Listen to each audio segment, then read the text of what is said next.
Let me make this clear before we go any further. When people say, I am God and will manifest the life I want, it works. It works when it's selfish. It works when it's arrogant. It works when it is ego inflated. And it works when it's humble, grounded, and accountable. Because see, reality responds to belief. So this isn't about judging whether it works. This is about understanding what it costs and who you become while it is working. And I didn't learn that from philosophy. I learned it the moment belief started rearranging my life, whether I was ready or not. So let's strip this all the way clean. I am God is not a metaphysical flex. It is not a dominance claim. It is not a shortcut to manifestation. So here's the failure mode question. What happens when I am God is treated as power instead of stewardship? It's Black Book time. Here's Black Book 1. Why I am God works, no matter how you use it. Here's the uncomfortable truth. Your subconscious does not verify intent. It responds to authority signals. So when someone says, I am God, reality, bend to me and my God power, the subconscious hears. Authority is centralized here. So now habits reorganize, attention sharpens, behavior aligns. That's why it works, even when it's ego-driven. You see, belief reorganizes identity. Identity reorganizes behavior. Behavior reorganizes outcomes. No judgment, just mechanics. So let me interrupt you right quick. Who's actually in charge of your system right now? Your highest value or your loudest impulse? Because the subconscious doesn't ask if you are worthy. It asks who's in charge. Here's Black Book 2, the split. Power versus care. Now here's where the paths diverge. Critical. Path 1, I am God, therefore I can take. And this produces speed, dominance, outcomes, and eventual hollowness. Because power without care fractures the psyche.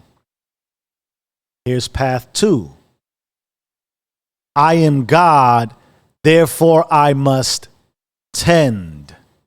This produces, don't miss the distinction, discipline, restraint, integrity, coherence.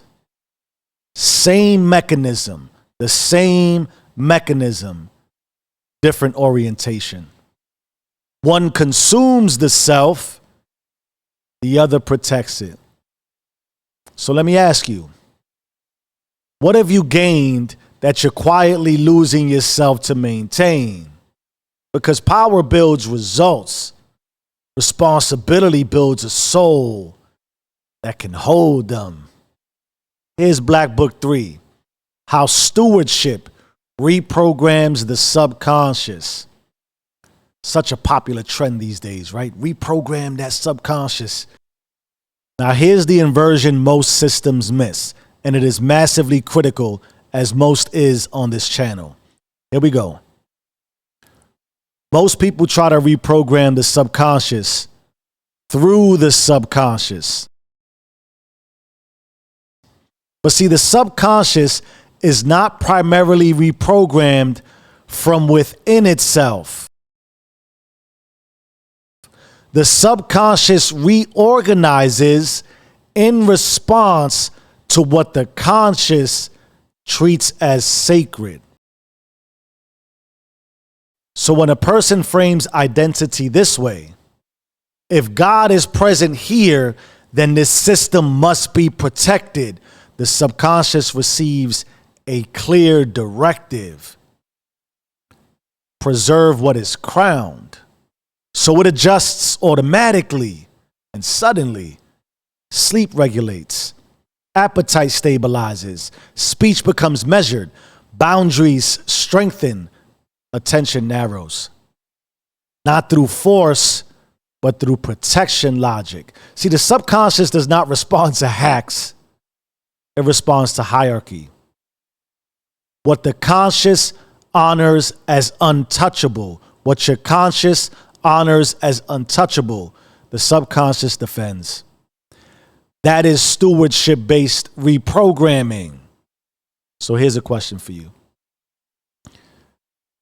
What part of your life do you handle carefully? And what does that say about what you truly honor? Because the subconscious obeys what the conscious treats as sacred. I am God, and so are you. Now, at this point, you already know if this applies to you, not intellectually, but in your body.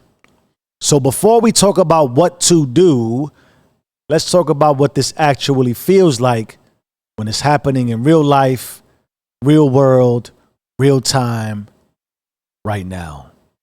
Here we go. This shows up in the moment before action.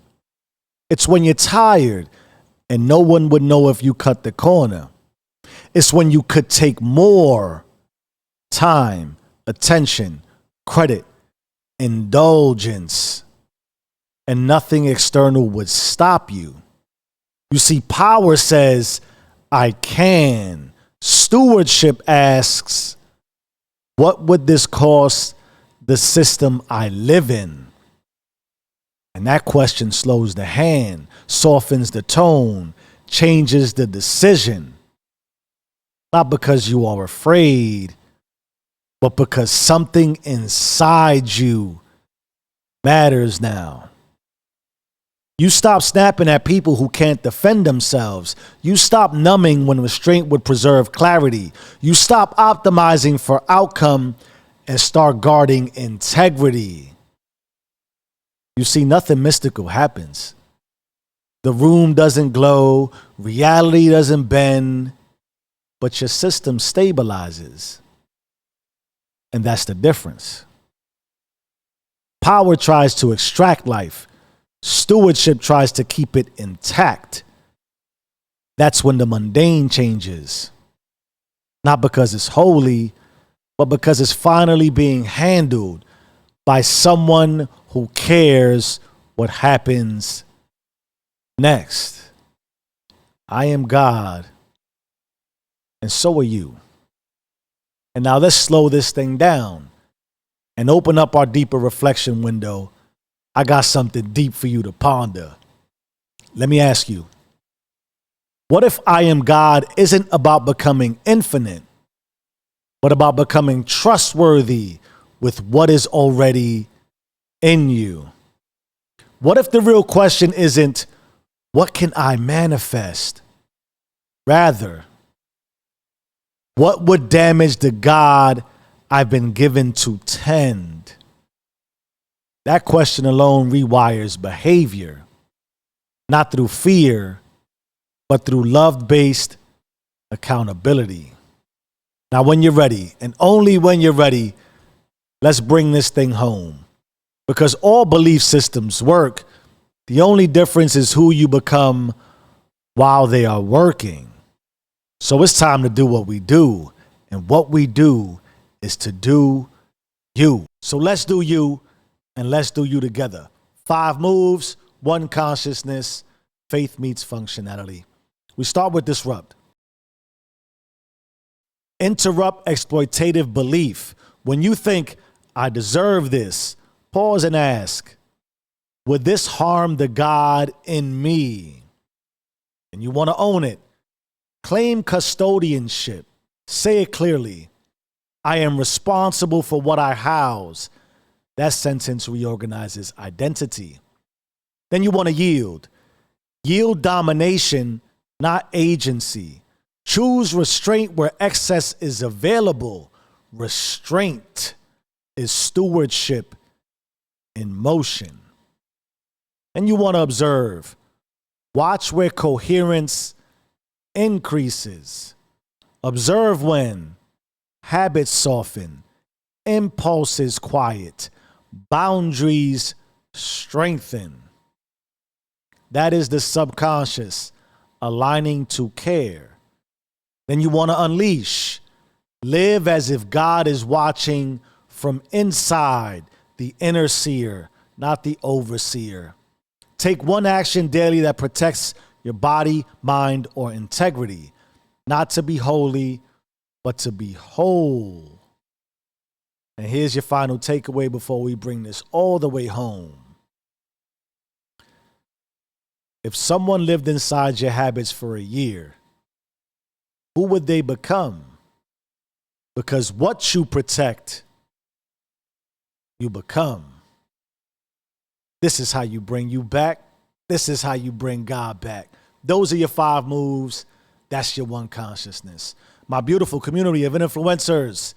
In our final moments together, let's bring this home to God, the all, the infinite.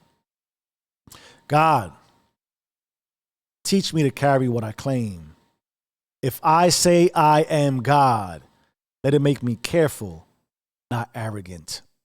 Let it slow my hands. Let it steady my voice. Let it change how I treat what's been placed in me.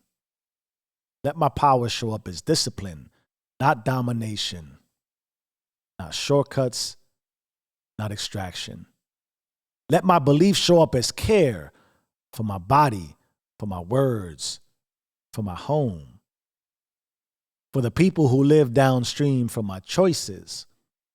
Let my identity show up as responsibility when no one is watching, when nothing is rewarded, when restraint would be easier to avoid. I don't want to manifest faster. I want to steward better. I don't want results I can't hold. I don't want outcomes my soul can't survive. If I claim authority, if I am God, let me earn it through obedience. If I claim power, let me prove it through protection. Teach me to live like something sacred has been trusted to me. Because it has. No consequence, no crown. So BYB, bring you back. BGB, bring God back. Because you own it or be owned by it. You either run the system or the system runs you. Change your mind, change your life. I am who I say I am. Be you and stay rich.